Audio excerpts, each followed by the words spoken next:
Տիկին Հակոբյան, Արցախի ներկայացուցչության շենքը խլվեց կառավարության կողմից։ Ըստ էության Արցախի կորստից հետո սա մնացել էր վերջին հանգրվանը, որտեղ արցախցիներն իրենց զգում էին կարծես իրենց տանը, հա։ Զուգահեռաբար, որն է ավելի վտանգավոր, այն զգացումը, որ Արցախը դուրս է մղվում Հայաստանի իշխանությունների դիտակետից, թե իրավական հակասությունները։ Երևի վերջից սկսեմ, նախ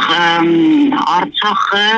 դուրս մղվել է այս իշխանությունների դիտակետից, գոնե ակնհայտ բոլորիս համար, դեռևս արդեն 2020 թվականի նոյեմբերի 9-ին, երբ ըստ էության Հայաստանի իշխանությունները փաստացի իրենց ձեռքերը լվացին։ Արդեն իսկ հետագա մոտ 3 տարիների ընթացքում հետևողական իրենց վարած քաղաքականությամբ նպատակային իրենք փորձեցին փակել Արցախի հարցը եւ առ այսօր իրենք շարունակում են անել դա, փորձելով ընդհանրապես որևէ հետք չթողել։ Ինչ վերաբերում է ներկայացուցչության շենքին, մենք դրա նկատմամբ ոտնտկությունների տարբեր դրսևորումներ ենք տեսել։ Սա տեղահանումից հետո անմիջապես շենքի վրա հարձակում, դիմակավորված անձինք, կոտրել դարպասը, ինչ-որ անհասկանալի խուզարկություններ անել, ցուցադրական այս շոուներ։ Եվ ըստ էության ամեն անգամ այդ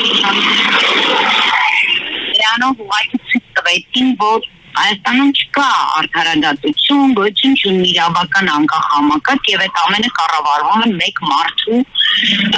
ընդհանրապես ցանկությամբ։ Եվ այս մեկ մարդը ցանկանում է, որ Արցախից ընդհանրապես հետք չմնա։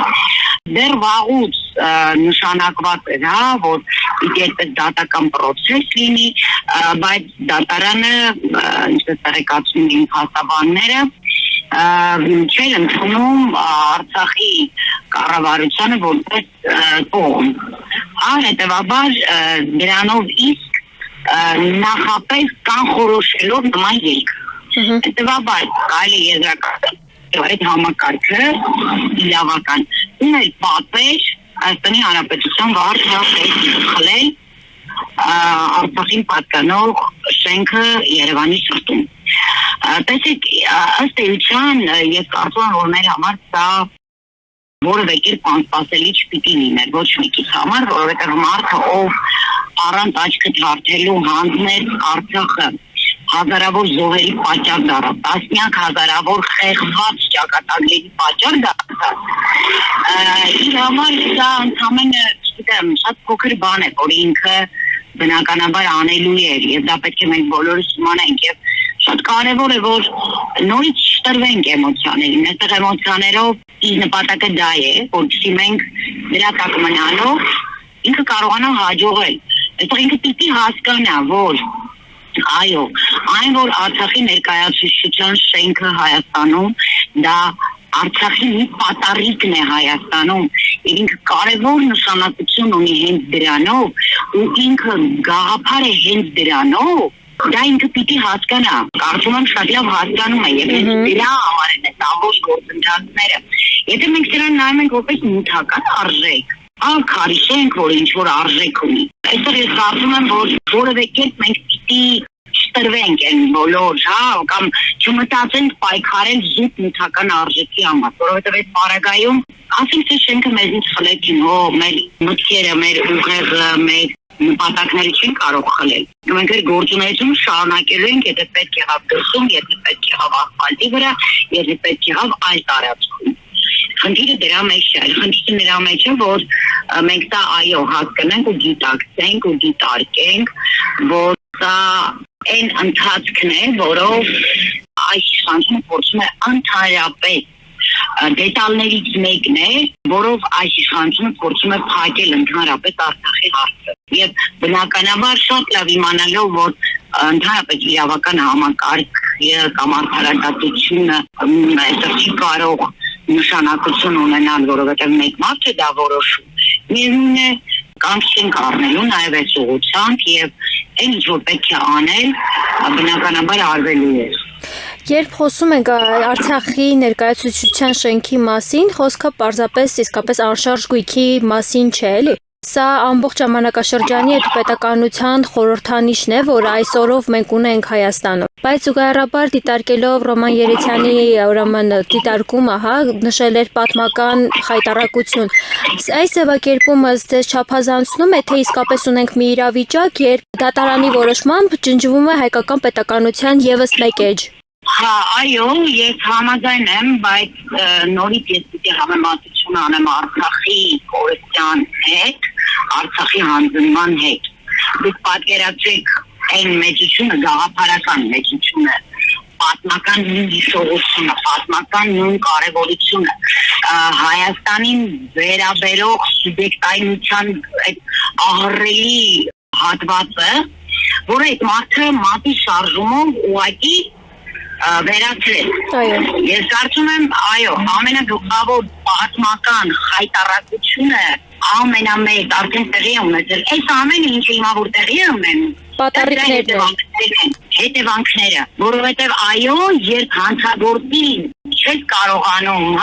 մարդասպանություն կատարելիս կանգնեցնել,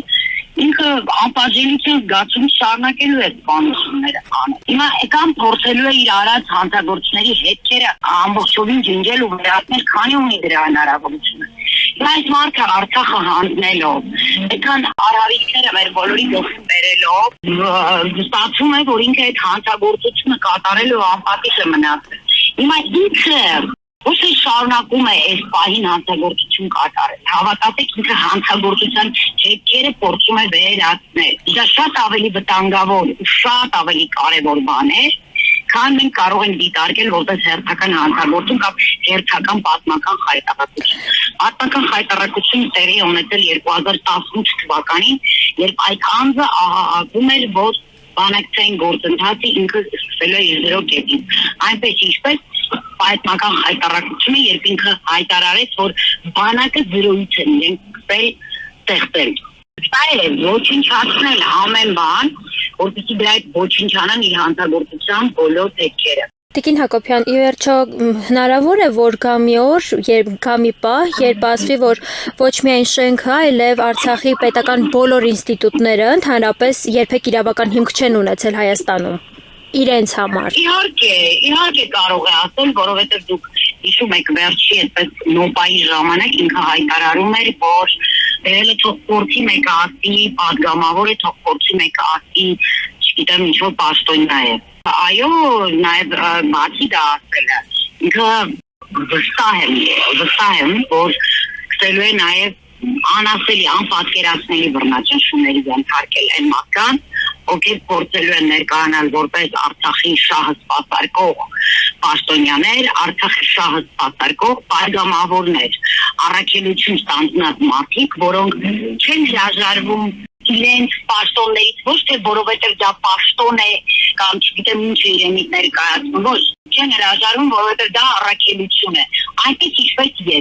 ես չեմ հրաժարվում պատգամավոր լինելուց, որովհետև հաճելի է պատգամավոր բառը իմաստանին, այլ չեմ հրաժարվում, որովհետև ես գիտակցում եմ դրա իմաստը ու ես դա ընդունում եմ որպես առաքելություն, որից ես ուղղակի բարոյական իրավունք չունեմ հրաժարվելու։ Եվ ես բազմիցս ասել եմ ու կրկնում եմ ու շարունակելու եմ կրկնել։ Նիկոլ կլինի ասողի անունը, այլ անուն կլինի, դա պաշտոնյա կլինի, դա չգիտեմ ամբողջ աշխարհը կլինի,